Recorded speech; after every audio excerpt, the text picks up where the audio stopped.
Estamos falando sobre, concluindo o passado, já algumas lições, e hoje eu quero iniciar lendo Hebreus, capítulo 12, os 3 primeiros versículos, os 4 primeiros versos. Portanto, Hebreus, capítulo 12, começando no verso 1, diz assim, eu vou ler na versão do Novo Testamento, da linguagem de hoje, da Sociedade Bíblica do Brasil. Novo Testamento, na linguagem de hoje, diz assim, assim nós temos essa grande multidão de testemunhas ao nosso redor. Portanto, deixemos de lado tudo o que nos atrapalha e o pecado que se agarra firmemente em nós e continuemos a correr sem desanimar a corrida marcada para nós. Conservemos os nossos olhos fixos em Jesus, pois é por meio dele que a nossa fé começa, e é ele quem a aperfeiçoa. Ele não deixou que a cruz fizesse com que ele desistisse. Ele não deixou, estou repetindo, que a cruz fizesse com que ele desistisse. Pelo contrário, por causa da alegria que lhe foi prometida, meu Deus, por causa da alegria que lhe foi prometida, ele não se importou com a humilhação de morrer na cruz e agora está sentado do lado direito do trono de Deus.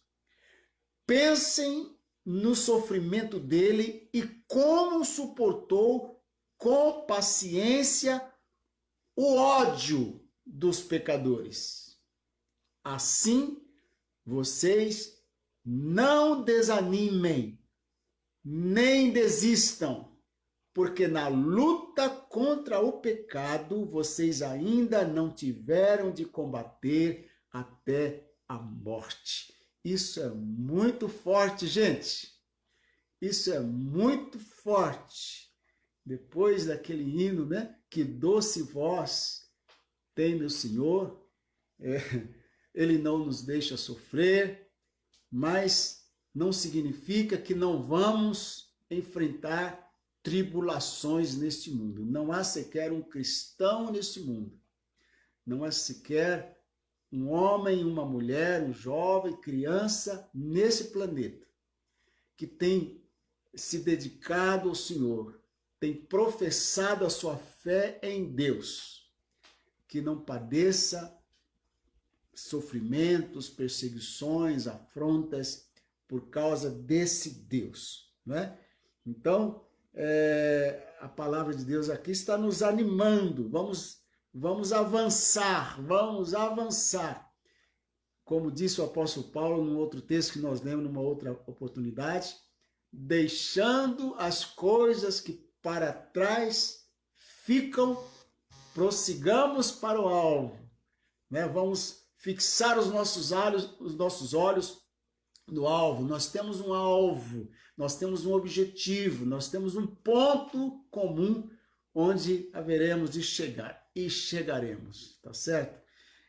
Eu estou falando sobre concluindo o passado, porque esse passado ele nos persegue muitas vezes, como acabamos de ler em Hebreus, o pecado ele vem agarrar, ele é pegajoso, sabe? O pecado é uma desgraça terrível. Você tem que a expressão bíblica é se despojar do velho homem que se corrompe. Você não precisa se esforçar para pecar, né? Mas precisa se esforçar para livrar-se dele. Você não precisa fazer nada para pecar. Só de dizer que você não peca, você já peca. Então essa é a força do pecado, né? Mas a santificação, que é essa separação exige que nós estejamos sempre renegando o passado. Não é renegar coisas boas que fizemos, não é isso, né? Renegar as desgraças, as coisas que nos destroem, que nos conduzem, ou seja, que tentam nos desviar da verdade, né? E para aquilo que não é a verdade. Naturalmente, estou falando de Jesus e da palavra de Deus. E nessa reflexão, que dura já algumas lições, nós chegamos à vida de Jacó. E hoje eu quero começar falando sobre a noite inesquecível que Jacó teve em Betel. Está registrado em Gênesis capítulo 28, dos versos 18 a 22. E ali nós encontramos que o Jacó, fugindo de casa, ele chega a Betel, que significa casa de Deus, porta dos céus. Ali Jacó recebe revelações de Deus que influenciaram a sua vida para sempre. É tão para sempre que ultrapassou a própria existência de Jacó e chegou até os nossos dias, não é verdade?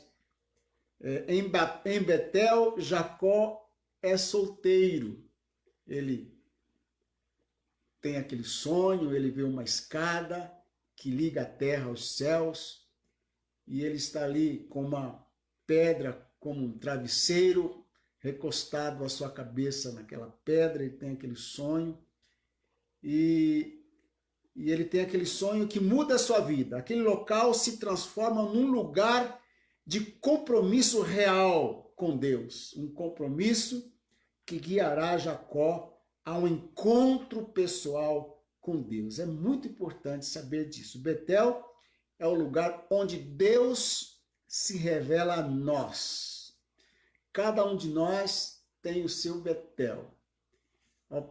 Quando eu falo isso, eu estou aqui pensando, né? Onde foi o meu Betel, o lugar do meu encontro com Deus. Naturalmente, não estou falando de um lugar físico, como Jacó teve um lugar físico, porque em Cristo Jesus, onde 2 ou 3 estiverem reunidos no nome dele, ali é Betel. Então, para nós aqui essa noite é Betel.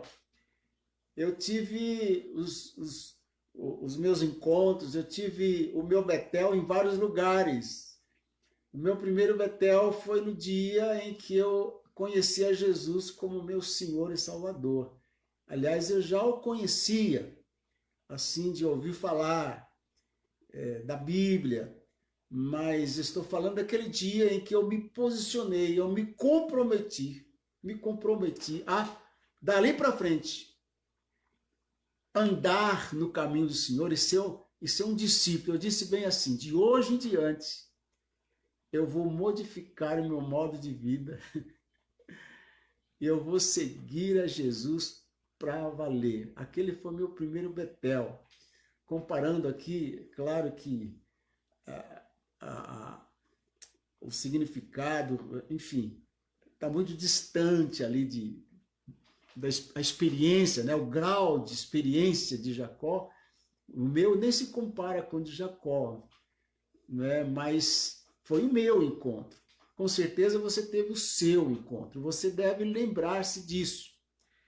E se você não lembra do dia em que você teve o seu encontro com o Senhor, é porque você não o teve. Me desculpa, mas não há como uma pessoa ter um encontro com Jesus, ter o seu encontro com Deus e não se lembrar desse dia. Então, me desculpe mais uma vez, se você não se lembra, é porque você precisa ter ainda a sua experiência, o seu Betel. Quem sabe seja hoje, quem sabe seja agora, durante a nossa ministração, até o final desse vídeo. Eu espero que você tenha o seu Betel, tá? Um lugar muito bom para um Betel é quando você não sabe o que fazer da vida você não sabe nem o que orar, mas você entra no seu quarto, fecha sua porta, ou entra numa floresta.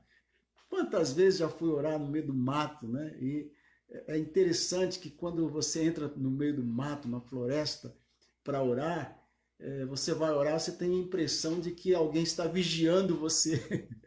É difícil isso, né? Mas não importa se é numa floresta, no quarto, na rua, né? Às vezes a pessoa tem o seu Betel no meio da multidão. Multidão. Quantas vezes aconteceu comigo? Andando pela rua, gente para lá, para cá, e eu chorando na presença do Senhor. Às vezes dirigindo o carro, eu me lembro que eu fiquei até com medo. Certa vez eu estava dirigindo o carro e o Espírito Santo veio sobre mim, a gente estava ouvindo uma música, foi uma coisa séria. Eu fiquei com medo de bater o carro, porque eu não enxergava nada, os meus olhos encheram-se de lágrimas e tal, aquela coisa.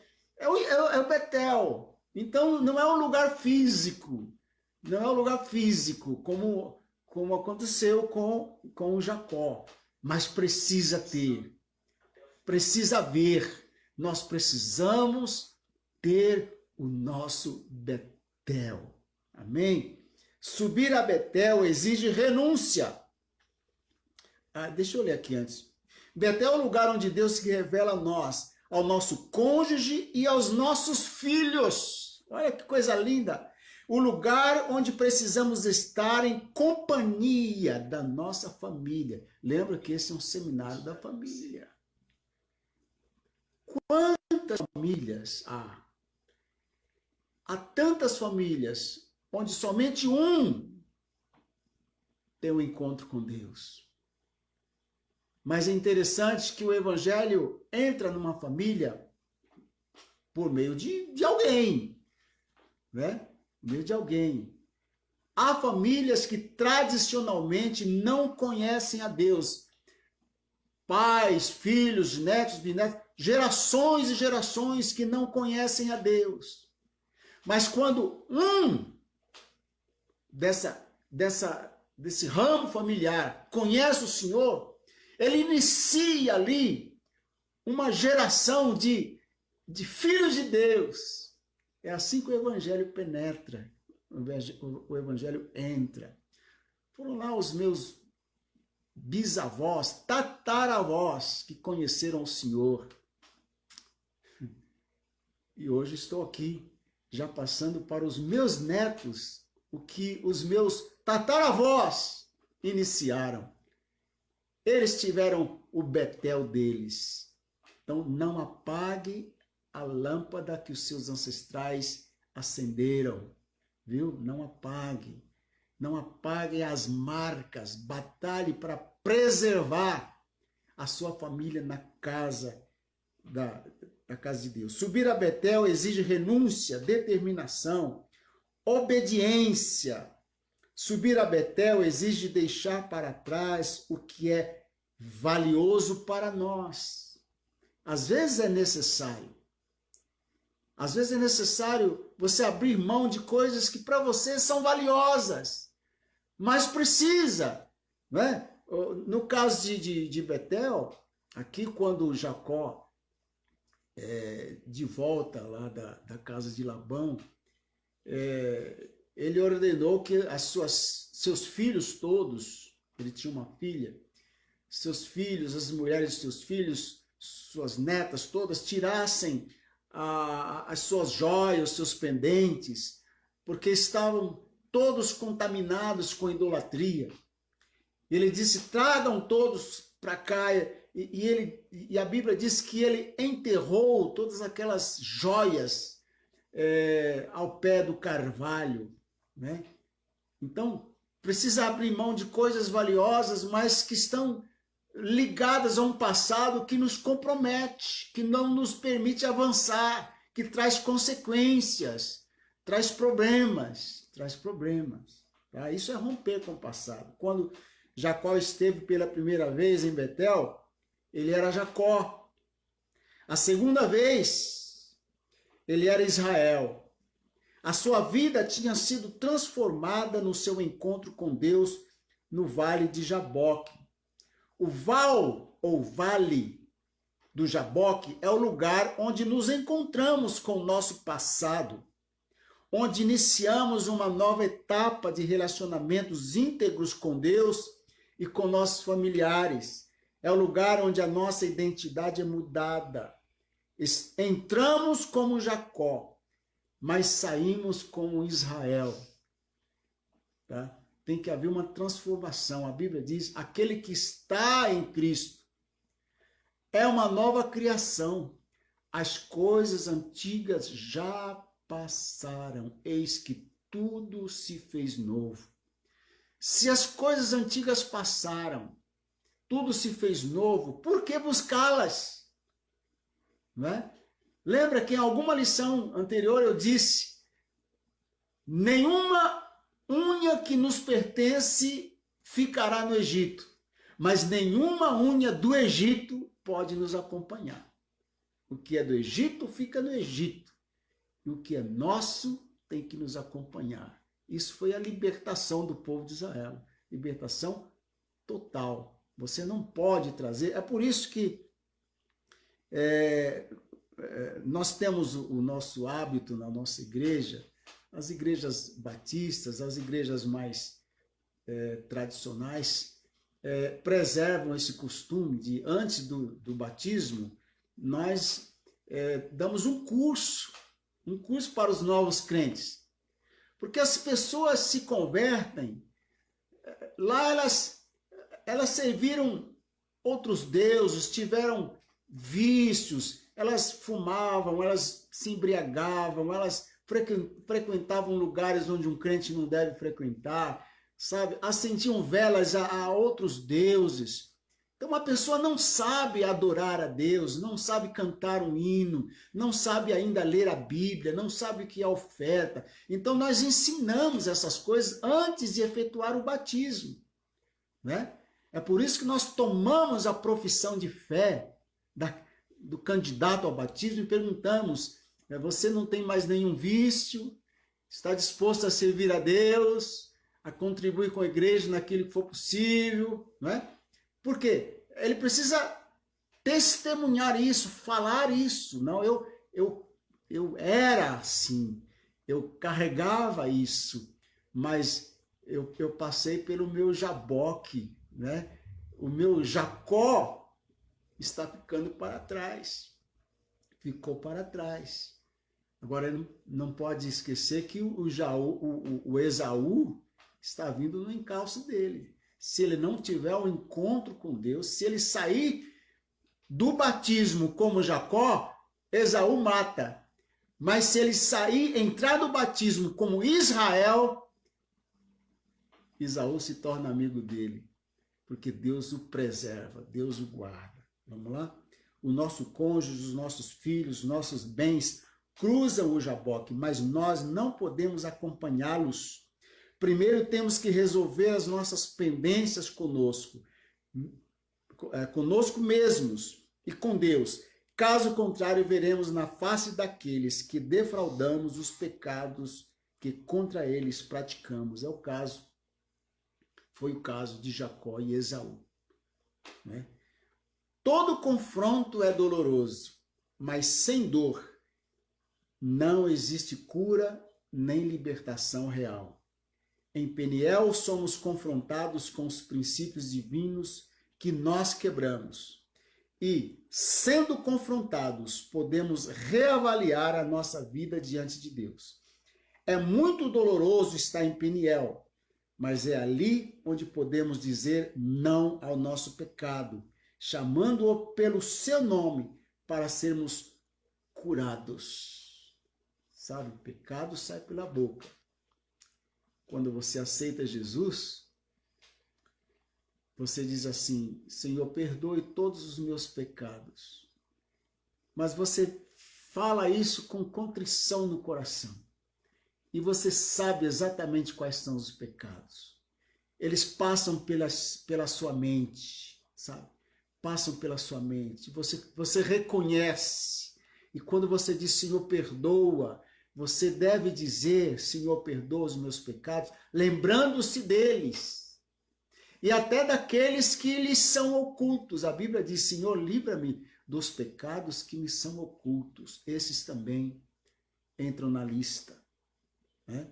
Salmo 32, verso 1 diz assim, bem-aventurado aquele cuja transgressão é perdoada e cujo pecado é coberto. Não é coberto pela proteção da mãe. Está cheio de mães e de avós cobrindo os pecados dos filhos e dos netos. Não. É cobrir com o sangue de Jesus, é se arrepender. Eu cobrir o pecado de alguém não vai salvar esse alguém. Um dia esse pecado o achará e o destruirá. Mas quando você confessa e deixa o sangue de Jesus Cristo, Filho de Deus, nos purifica de todo pecado. Isso é evangelho. Esse é o evangelho. Salmo 32, 2 diz assim, bem-aventurado o homem a quem o Senhor não imputa maldade e em cujo espírito não há engano. O verso 3, quando eu guardei silêncio, envelheceram os meus ossos pelo meu bramido em todo dia. Porque de dia e de noite a tua mão pesava sobre mim. O meu humor se tornou em sequidão de estio. Confessei-te o meu pecado e a minha maldade não encobri. Dizia eu, confessarei ao Senhor as minhas transgressões, e tu perdoasses a maldade do meu pecado. Olha aqui. Deus perdoa e esquece. Nós precisamos acreditar no perdão de Deus. Nós não esqueceremos os pecados que praticamos. Porém, a lembrança dele ou deles não nos causará dor nem pavor, porque sabemos até o dia em que recebemos o perdão deles, né? Conta-se que Martim Lutero foi um reformador, viveu lá pelos anos de 1500, e ele entrou no quarto, ele ficava às vezes dias trancado no quarto lendo as escrituras. E numa dessas experiências, eu já li sobre isso, dizem que o diabo chegou a ele e disse assim, olha, eu trouxe aqui uma lista dos seus pecados. Uma lista grande. E ele começou a analisar e disse, realmente, eu fiz tudo isso. Tem mais? E o diabo disse, espera um pouco. Voltou depois com mais uma lista. O Martim Lutero olhou, disse, tem mais? Ele disse, são esses aí. Ele então, em cada uma das duas listas, ele escreveu, o sangue de Jesus Cristo, seu Filho, nos purifica de todo pecado. Então é assim, o diabo sempre irá dizer, tá vendo? Lembra daquilo lá que você fez, lembra daquela situação, lembra daquilo que você disse. E o pior, o diabo às vezes usa a boca das pessoas. As pessoas vão lançar sobre nós os nossos pecados, mas a Bíblia nos ensina que Deus não lança em rosto os nossos pecados. Uma vez perdoados, perdoados para sempre. Se Deus vai nos perdoar de novo, é por outros pecados que haveremos de praticar. Eu não posso dizer amanhã eu não vou pecar, porque se eu disser amanhã eu não vou pecar, eu estarei pecando só em dizer que não vou pecar. É o que a Bíblia diz. A Bíblia nos ensina isso. Então não importa se alguém vem lá com uma lista de pecados para apresentar a você. Você precisa acreditar que você foi perdoado e que o sangue de Jesus Cristo, Filho de Deus, já te libertou e já te curou. Você foi lavado, ok? Diante da realidade do nosso passado pecaminoso e do confronto direto com Deus, não podemos mais esconder nosso pecado, nem podemos nos arrepender apenas pela metade. Não adianta dizer assim, olha, 50%, né? 80%. Deus, me permita ficar só com 1%. Eu gosto tanto disso. Não, você não pode fazer. Eu já disse aqui, numa outra ocasião, a história do Jeca, aquele personagem do folclore brasileiro. O Jeca vivia coçando assim atrás da orelha, né? Vou contar de novo, porque acho que cabe bem aqui. E alguém disse, ô Jeca, o que tem aí atrás da orelha? É um carrapatinho. E por que você não tira, Jeca? Ele disse, porque eu gosto da sua coceira, né? Então, tem gente que diz assim, o pastor Davi Clava, saudoso, ele sempre dizia que as pessoas sempre diziam assim, mas o que é que tem? O que é que tem isso? O que é que tem aquilo? É só um pouquinho, é só um golinho, é só uma pitadinha. É só uma vez. Não.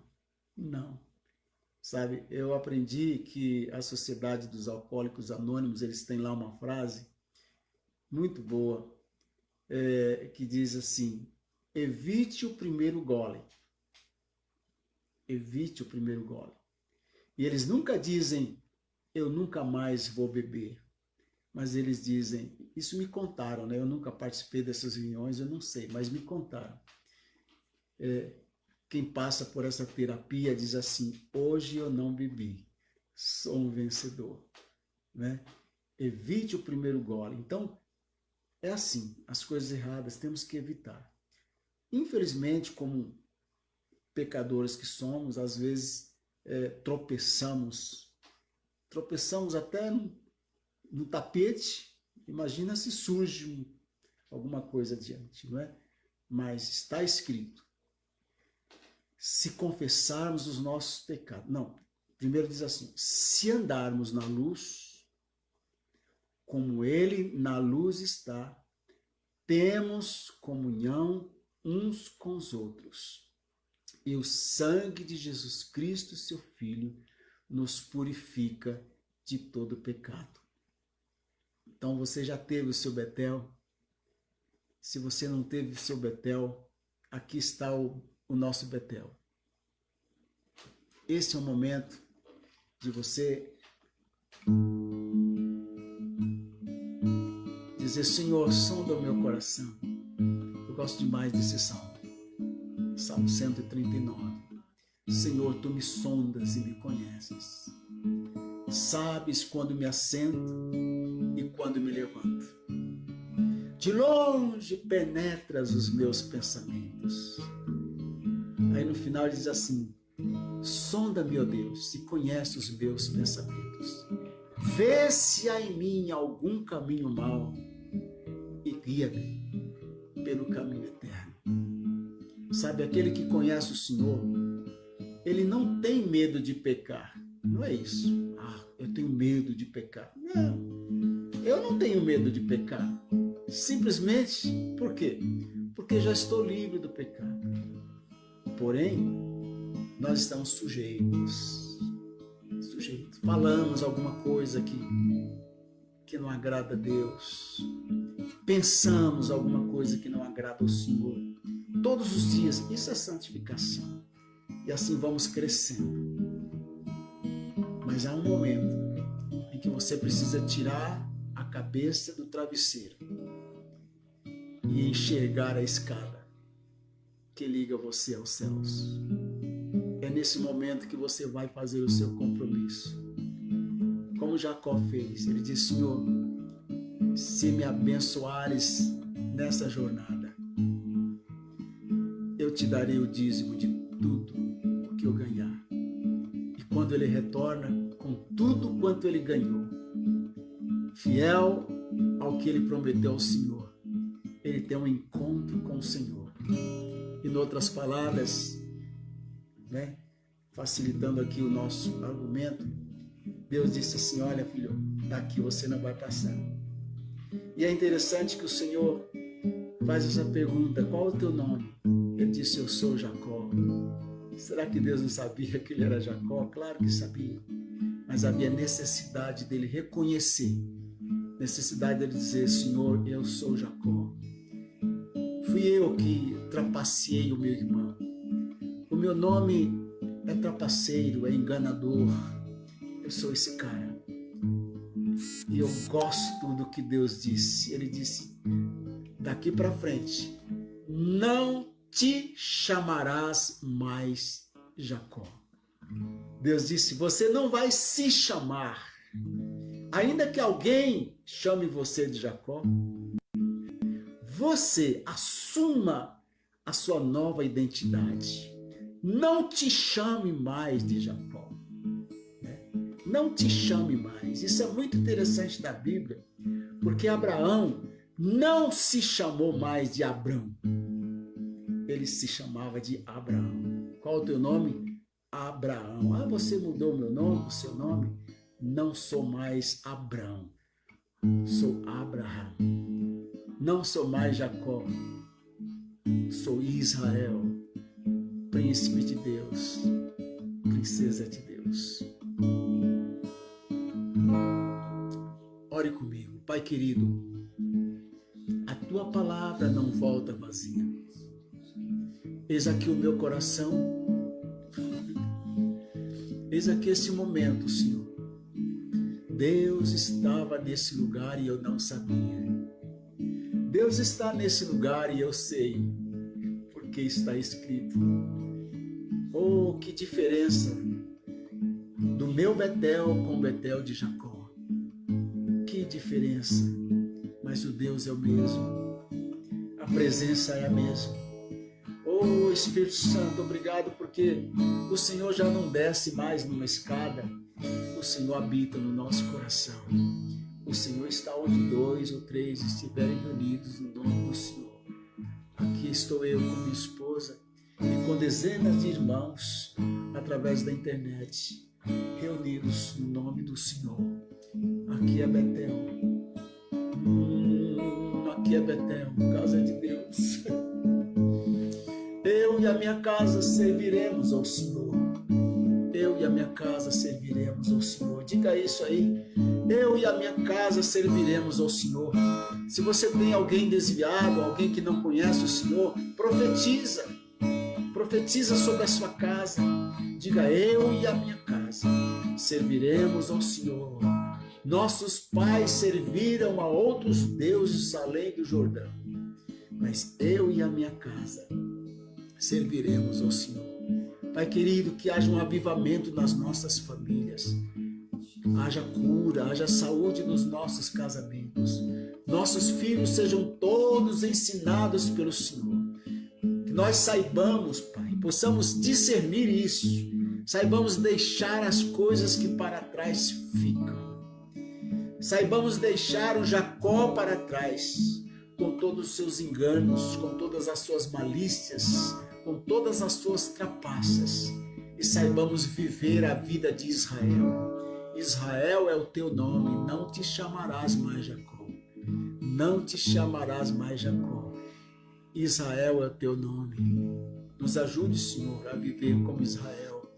É a minha oração, em nome do Senhor Jesus. Amém? Deus abençoe a sua vida, Deus abençoe a sua família. Acompanhe os nossos estudos aí no Facebook, se inscreva e nos abençoe também, divulgando, compartilhando essa série de estudos. Até a próxima lição. Deus te abençoe.